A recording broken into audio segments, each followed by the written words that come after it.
Au milieu de l'agitation parisienne, retentit chaque soir la Marseillaise. Sous l'Arc de Triomphe, la brigade des douaniers de Thionville, des jeunes en insertion venus de Cambrai et des anciens combattants.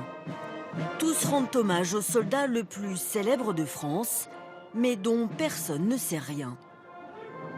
Ça me rappelle mon grand-père.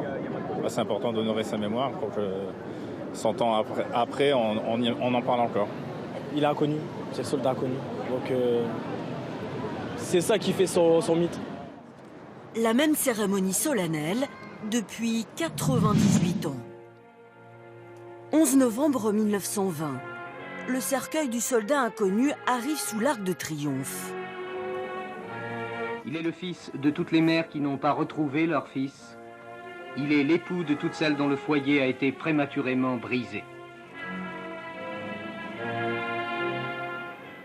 Un jour plus tôt, c'est à Verdun qu'a été désigné ce soldat. Très exactement dans les souterrains de la citadelle. Selon cet historien, une opération menée tambour battant, il fallait faire aussi vite que les Anglais.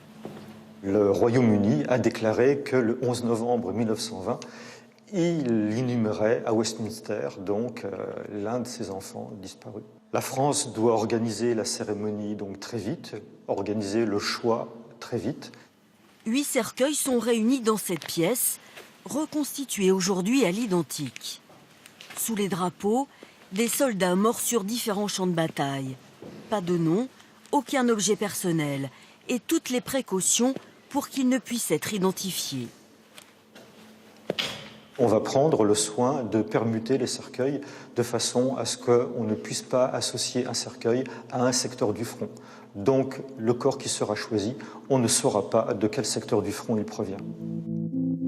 8 corps, mais lequel reposera sous l'Arc de Triomphe?